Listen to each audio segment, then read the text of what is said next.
Hey, welcome back to Shadow Shorts. If we've never met before, my name is Jeff Echols. I am a senior advisor and the head of marketing for Shadow Partners. And every weekday, I bring you one conversation with an expert or thought leader somewhere in the realm of innovation for the built environment. And today is no different. I am joined today by Stephen Held. He is the Chief Information Officer for a large A&E firm here in the United States called Leo A. Daly. And just to set the table a little bit, Stephen and I had a nice conversation in San Francisco a little over a month ago, I guess it was now, at AIA, American Institute of Architects National Conference on Architecture. So, Stephen, welcome. Glad that you're here, and I'm looking forward to picking the conversation up. Well, thank you, Jeff. Happy to be here. It's great to have you here. So, one of the things that we talked about when we were in San Francisco was the difference between innovation and digital transformation. And before we went live, we talked a little bit about, okay, well, where do these things position themselves? What's the umbrella, and what's more focused than that? But how would just to set the table, I guess, how would you describe the difference between innovation and digital transformation? Yeah, I'm sure you asked me this question today and asked me 2 weeks from now, I might answer it differently. But I do think that one sort of supersedes the other. So I guess when I look at and we've talked about innovation, um, I tend to think or feel about that as incremental improvement, and I think that Mhm. a lot of what we do in our firms, we try to do it on active projects, and so you're trying to do one or two things that are unique or innovative is just simply different or a change. If you look at the definition of it, right? So just some sort of subtle improvement. Digital transformation, I feel, tends to be more of that far-reaching or seeking type of behavior or change or workflow modification that will um, that will be markedly different. So I think about like going from I say normal modeling and the implementation of computational design, building Rhino or Dynamo nodes that allow you to have your models dynamically change um, downstream as you make changes upstream. Stuff like that tends to be more transformational, or and of course then digital as a result, but more transformational. So I do see that as being the larger umbrella that innovation sort of sits underneath. Yeah. Well, one of the things when we have conversations like this, it always reminds me of the book "Where Do Good Ideas Come From?" And I think the subtitle is "The Natural History of Innovation" or something like that. And Mhm.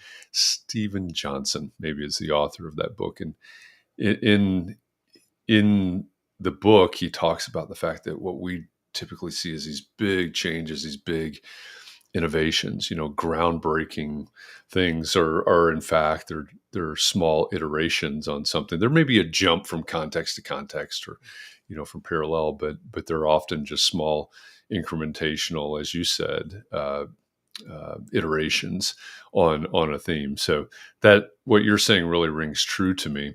When in a firm like yours, Leo A. Daly, it's one of the largest, I think, in the United States. Um, when large firms, A's and E's, et cetera, when you're looking at a number of things, I think obviously from your position, there's the technology, there's the ROI, there's the cost of everything. What is it that you focus on from your level, from your point of view as a chief information officer, when you're looking at digital and what's possible in terms of the rest of 2023, maybe, and into 2024? What are you looking for um, with a mind towards digital transformation or even innovation? Yeah, it's another question that I might have answered very differently a year ago, and could a year from now. You- So we are you mentioned the large firm roundtable, and so we are one of 65 firms, I think, that are part of that group.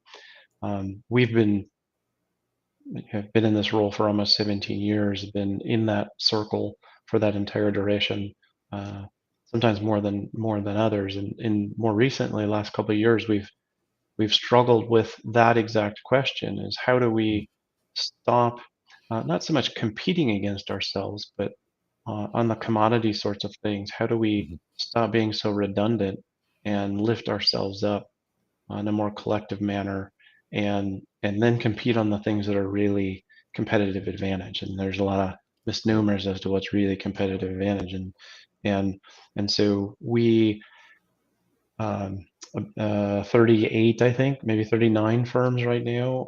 We got together and created this entity that just went live earlier this year called the Innovation Design Consortium, to try to capture some of those things that are fundamental to lifting the industry up.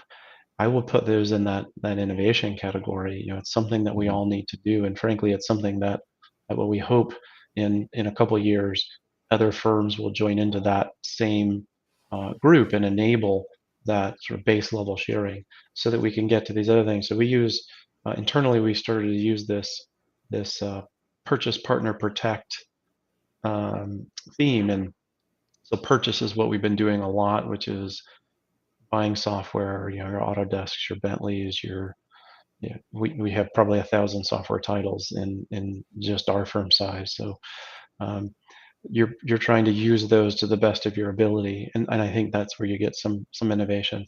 Partner is what this innovation design consortium, or we've done some other selective efforts where we've partnered with a couple other firms and an outside vendor, and created a software module or software node, and shared the cost of that, and therefore shared some of the benefit. I think we'll continue to look for those sorts of things. Then there's this protect component that we're really trying to focus on, which is anything that we wouldn't buy, that wouldn't be the preference. Anything that doesn't make sense to partner, now here's our real competitive advantage, and so we're going to build. And the protect is, there's some sort of customization or reason to patent or license or in some other way protect it. So what the specifics of those are, we see a lot of opportunity. Even when I think about this PPP as a ecosystem almost. My focus is up on this protect piece. I probably shouldn't share some of our current good ideas quite yet, Fair but enough. maybe a future Fair enough. conversation. But if you just think mentally about what belongs in that space, I think you can start to and sort of shed these other things where it makes more sense to leverage the resources that are there. Um, I think it makes better use of our people. I Mhm. mentioned doing things through the course of a project. I think this lends itself more to putting together that high tech talent, and doing things markedly different. And whether you're creating something or you're just taking a workflow, completely deconstructing it and building it back up with high tech mindset, that'll give you a little bit of a flavor for what we're thinking about and focused on. Yeah. If we can, let's run down that road just a little bit in the few minutes that we have left, because a recurring theme that's that is popping up here in a number of shadow shorts is whether we talk about a culture of innovation. We had Carla Mm, Johnson, who's the author of RE colon Rethink Innovation. She talks about and works on culture of innovation. I know we've got another conversation scheduled here in a couple of weeks, I think it is, where we'll talk about culture of innovation. A lot of people are coming on and saying, "Hey, we've got these tools." Lucas Manos earlier this week said, "Hey, I've got to figure out how to figure out this digital transformation, how to apply it, and mm, then how this works with our people." And for Ryan mhm, companies, it's on the construction side, it's on the job site side. So it's how do these tools make the lives and work of our people better? So the people aspect mm. comes up over and over. And you just said sort of innovation mindset or something. So I think that's really interesting. When you're looking out and you're chief information officer, and there's a lot of roles obviously in a firm like Leo A. Daly. So maybe other people are looking specifically at recruiting, but when you're looking out towards the future of your workforce, the professionals that are going to be in your firm today, tomorrow, 10 years from now, what what trends do you see maybe, or what do you think is necessary to have that mindset as we move from 2023 to 2024? Sure. So I'm going to take a mini step back Yep. because I think it plays to this. The, I've been a student of trying to figure out what is the best approach to that culture of innovation, that culture of learning, that culture of experimentation. We've used a variety of phrases. There's a group called Inside Outside, a gentleman by the name of Brian Ardinger, who is a fellow Nebraskan. He's down in the Lincoln, Nebraska area. But that group is one that I've studied on, and they advocate for this method that I truly believe in, which is you can create this sort of siloed entity with some resources that do the work, develop the solution, what have you. But ultimately, the ideas need to come from the organization, those people that are currently implementing. So I've been trying to get around this contention with project profitability and project innovation. And I think that there's some magic in the way Brian articulates how to make that happen. Um, so having said that, then you don't necessarily.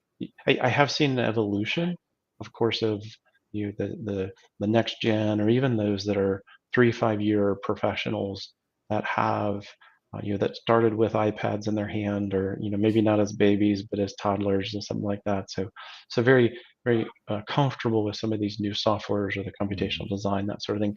It's a new mentality with how to put together your work and your work product. Are they all programmers? No. Do they understand a mindset around programming, and more in that technical realm or technological realm? Yes. So seeing more of that progress. Um, but it's going to be, again, I just go back to that magic sauce. Like, how do I take in what I think will be these real specialists? And these are people, like, our industry was getting hit really hard by other technology companies because they were pulling out our designers. Mhm. Once you understand how to solve a problem, which designers often do, you can apply that to a lot of different areas. So now what we're trying to do is we're trying to pull their data scientists, and we want to pull their programming capability, because the same applies. If we can put rules in place, we can articulate those rules, then we can programmatically have build something that applies those rules. So it's an interesting influx of resources that I think will really change how we deliver our services in the future. If that makes sense. Yeah, it does. It makes a lot of sense, and it's interesting to think about that flow in different directions. From one to the other and back.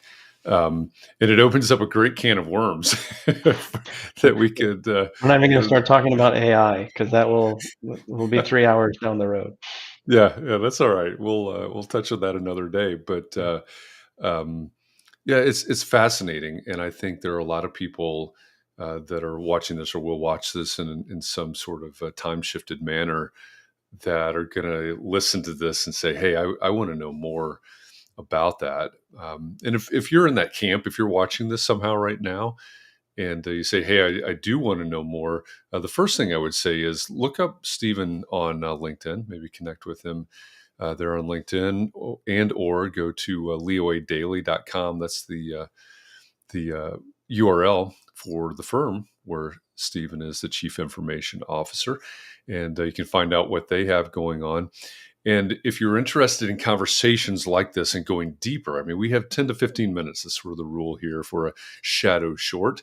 Um, if you're interested in going deeper, later this year in October, the 24th through the 26th in Atlanta, we're hosting our seventh annual Shadow Summit. And this is exactly what we'll do. We'll take topics like this and we'll go deeper. We'll go into the weeds. We geek out on topics like this.